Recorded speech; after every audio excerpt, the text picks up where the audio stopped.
Ini adalah materi terakhir kita, yaitu hukum Archimedes. Sebelum kita membahas hukum Archimedes, mari kita lihat dulu video berikut ini. What I'm going to do, what I hope to do, is I'm going to dunk this in the water. And when I do that, this weight reading will go down, yeah? I mean, I can kind of show you over here. The weight reading does go down. Would you say this, that loss of weight was equal to the support force? And that support force we have a name for, it begins with BF. Buoyant force, okay? So the buoyant force can be seen by the loss of weight. Can't read that now, but read it now. Read it now, subtract the two, there's a buoyant force, yeah? All right. Ya, kesimpulan dari video tadi ya, berat benda di air itu akan menjadi lebih kecil daripada berat benda di udara. Seperti yang tadi di video, berat benda di air itu menjadi 6 Newton. Ini sesuai dengan yang video tadi ya, 6 Newton. Ketika berat benda di udara itu 10 Newton. Artinya ada berat benda yang hilang. Nah, berat benda yang hilang itu yaitu sebesar 4 Newton, ini karena adanya besar gaya apung atau gaya ke atas atau namanya buoyant force. Gaya apung ini adalah gaya yang dilakukan oleh air. Berapakah besar gaya apung? Tentunya besar gaya apung yaitu sama dengan berat benda yang hilang itu. Jadi 4 Newton ini adalah besar gaya apung. Kemudian, I'm going to do it over here in this overflow can, but I'm going to catch the water that's displaced, and I'm going to weigh it. Whoops. This is not going to be perfectly accurate, okay? But note now what the reading is of just holding, it looks like a little bit more than 1 Newton holding up the empty cup. Now, I dunk this in. This is losing weight, yeah? Because I'm displacing more and more water. There, now this has lost all the weight it can lose. This is still catching water. I want you to compare how much weight did this lose, the suspended weight, and how much weight did this gain. Do you see that they're the same? And that brings us to a very important rule with fluids. And that's this. That the buoyant force that acts on a submerged object is numerically equal to the weight of fluid displaced by the object. Okay? I didn't say the buoyant force is equal to the weight of the object over here. No. It's the buoyant force is equal to the weight of fluid, in this case, water, displaced by the object. Okay? We see that? That's called Archimedes' principle. Dari percobaan video tadi, ketika benda dimasukkan ke dalam gelas berpancuran yang berisi air. Ketika benda itu tercelup semuanya, tampak ada air yang berpindah ke gelas yang lain. Beratnya sebesar 4 Newton. Berat air yang berpindah itu sama dengan 4 Newton. Nah, ini nilainya sama dengan besar gaya apung yang dilakukan oleh air di contoh tadi, di percobaan tadi. Sehingga kita bisa menuliskan bahwa gaya apung itu sama dengan berat air yang berpindah. Sekarang coba kita jabarkan ya, sehingga kita bisa mendapatkan rumus gaya apung. FA sama dengan, ini berat yang kita tahu rumusnya adalah massa dikali dengan G, massa air yang berpindah. Nah, ini massanya air yang berpindah. Lalu massa pun juga bisa kita jabarkan menggunakan rumus massa jenis menjadi Rho kali V. Ini masih ingat ya, Rho sama dengan M per V, sehingga M sama dengan Rho kali V. Nah, kita masukkan ke sini. Rho kali V kali G. Rho-nya ini adalah rho air. V-nya ini adalah volume air yang berpindah. Lalu, berapakah volume airnya?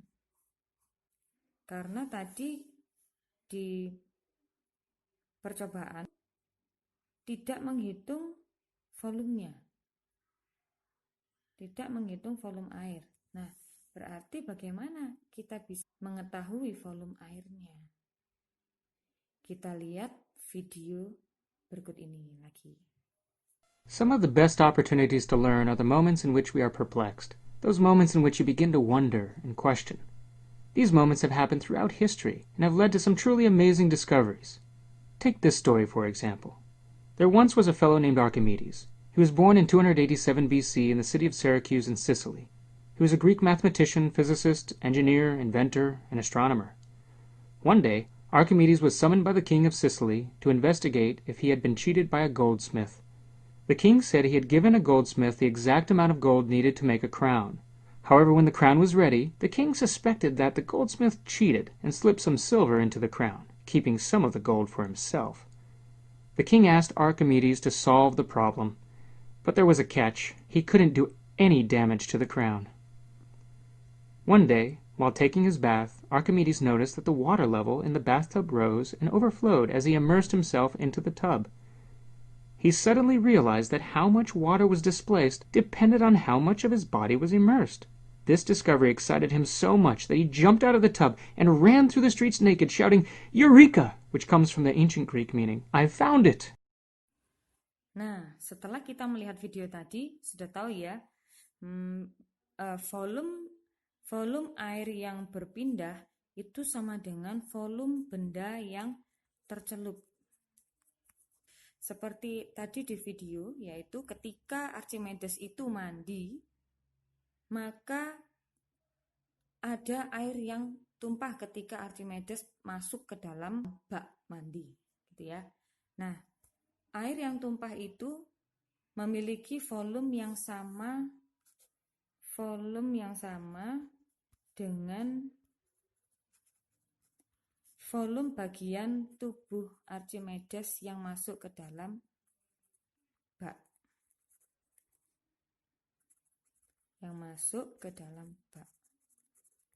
Nah, gitu ya. Jadi volume benda yang tercelup itu sama dengan volume air tumpah. Volume air tumpah ini adalah volume air yang didesak. Nah, yang ini. Volume air yang didesak itu sama dengan volume benda yang tercelup. Sehingga bisa kita tuliskan rumusnya menjadi FA sama dengan Rho A kali volume benda yang tercelup kali percepatan gravitasi. Nah, ini rumusnya.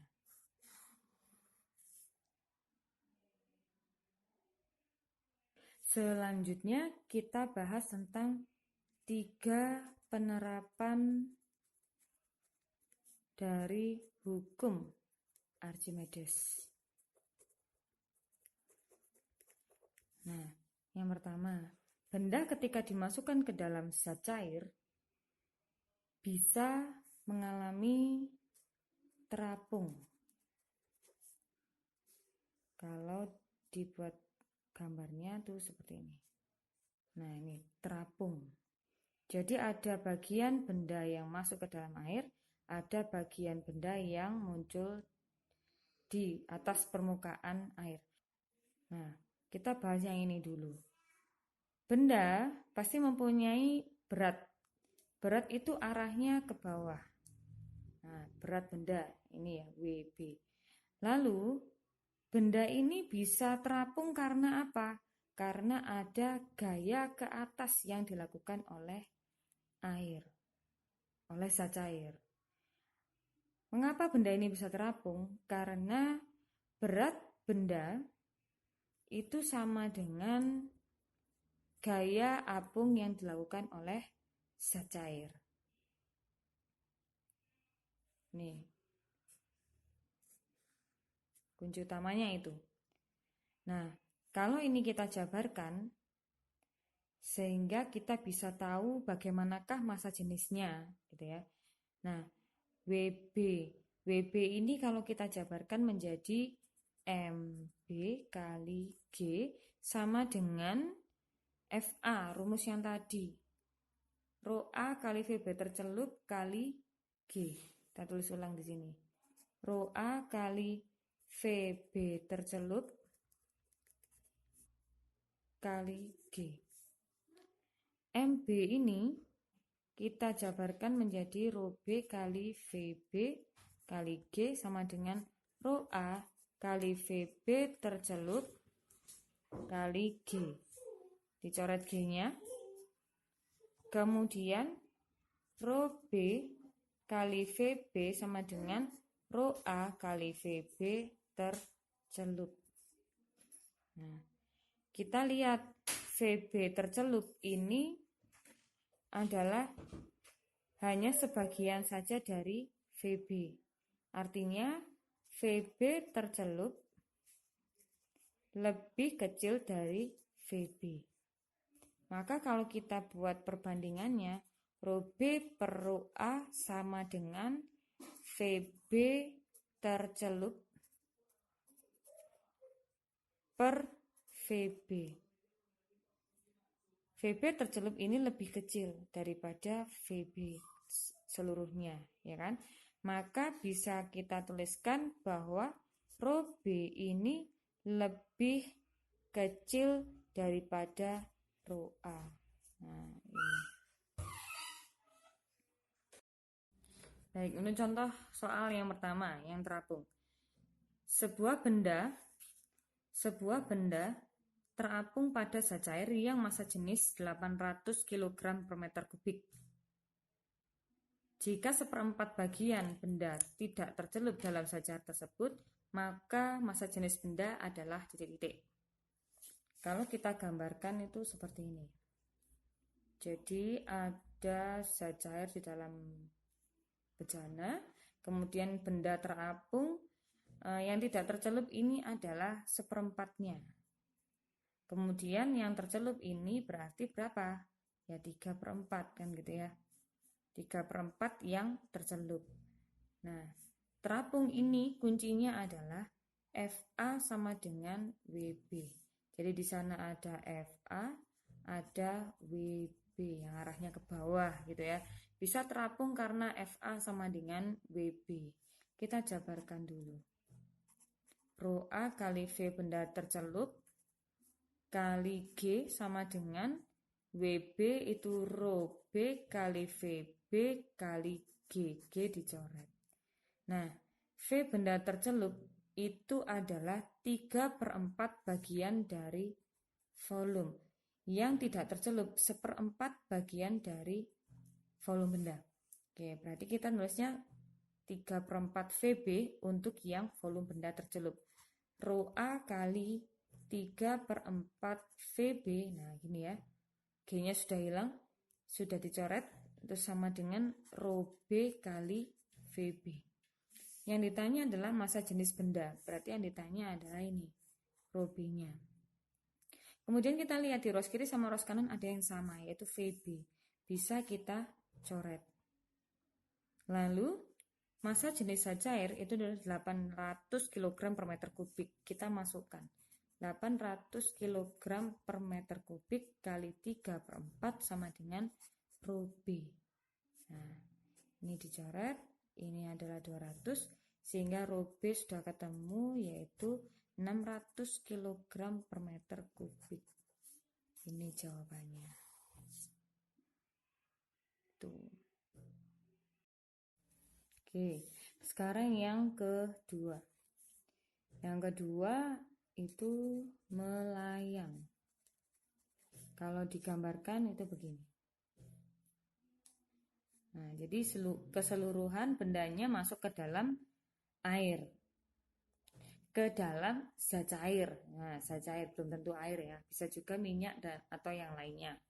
Nah, kenapa kalau benda ini bisa melayang? Nah, ceritanya sama seperti yang tadi.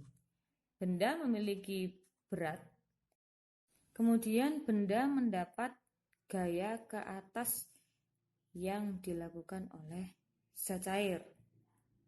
Nah, lalu mengapa bisa melayang?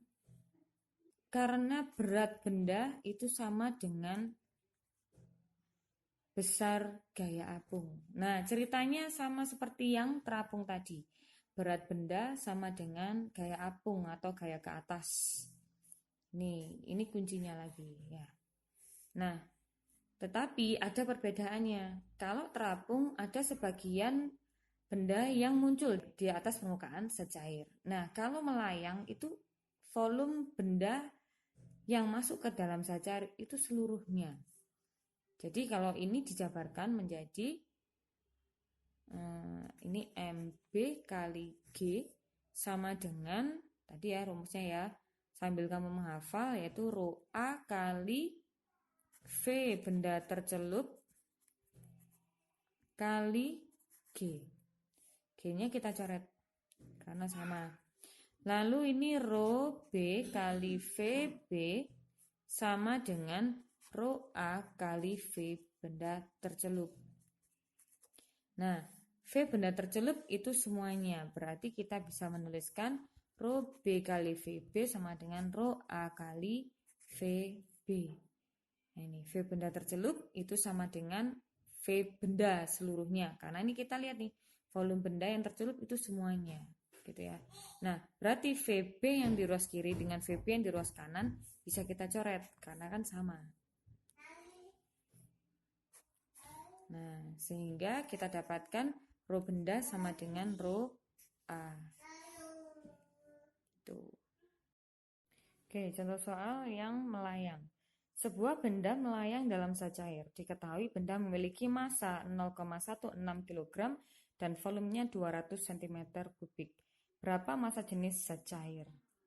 Nah, kalau digambarkan seperti ini, ya, kita lihat volume benda yang tercelup itu seluruhnya. Nah, lalu kuncinya yang tadi itu adalah FA sama dengan WB. Kalau kita lihat dari massa jenisnya tadi ya, sesuai dengan penjelasannya tadi, itu rho A sama dengan rho B. Rho A sama dengan rho B. Jadi rho-nya, karena yang ditanya adalah rho zat cair, nah berarti rho zat cair itu sama dengan rho B. Nah, untuk mencari rho B ini ada massa, ada volume, sehingga rho A bisa kita hitung langsung ya dari rho B-nya, MB per VB. Rho A sama dengan MB 0,16 kg per 200 cm3. Rho A sama dengan, kalau ini kita ubah ke gram menjadi 160 gram per 200 cm3. Rho A hasilnya adalah 0,8 gram per cm3.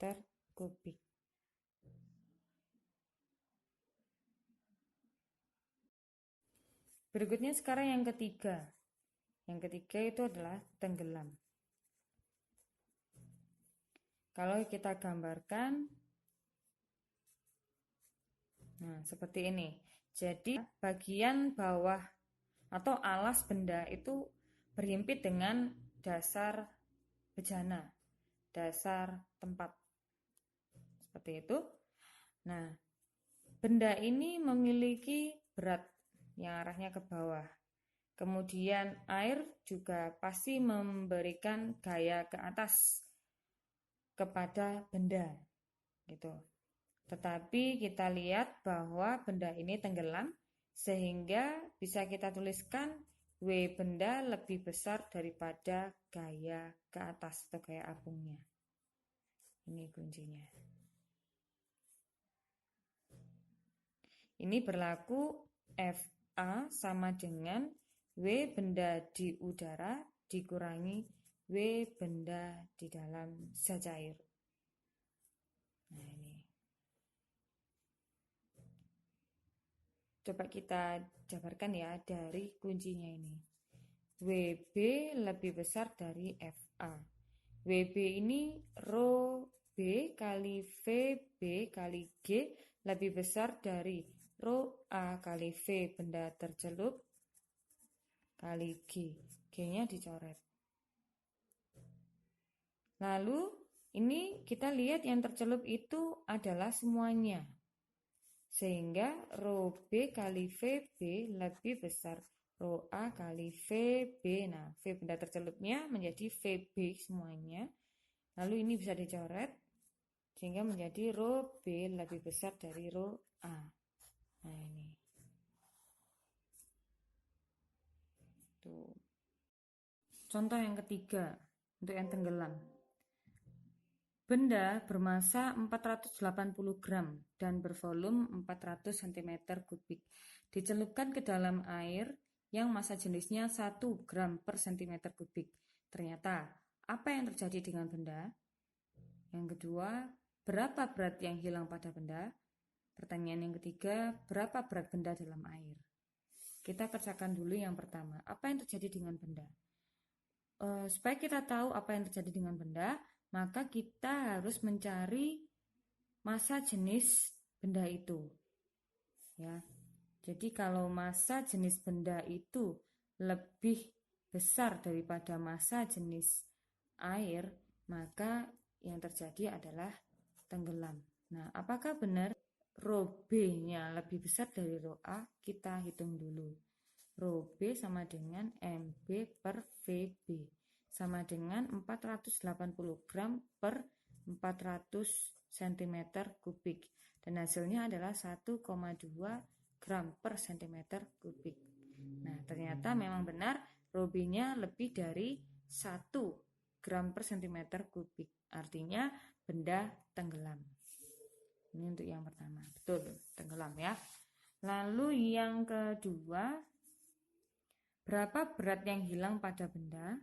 Nah, berat benda yang hilang itu sama dengan FA.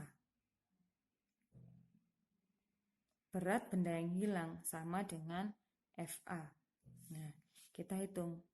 FA tadi rumusnya adalah rho A kali V benda tercelup kali G.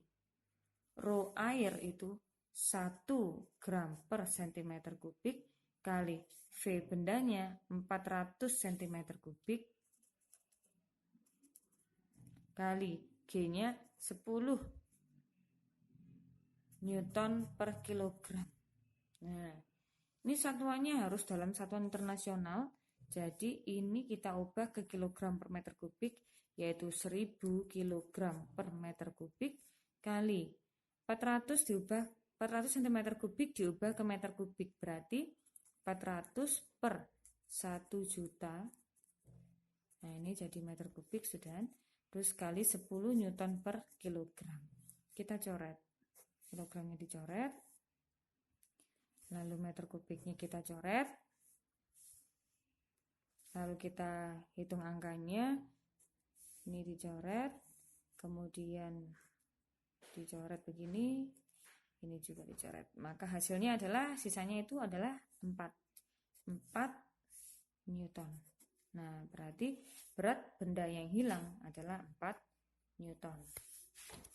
Lalu yang ketiga, pertanyaan ketiga, berapa berat benda dalam air? Berat benda di dalam air berarti WBA sama dengan WBU dikurangi FA. Sama dengan WBU tadi masanya adalah 480 gram. Kita hitung dulu 480 gram kali 10 Newton per kilogram. Dikurangi FA-nya tadi sudah kita hitung yaitu 4 Newton.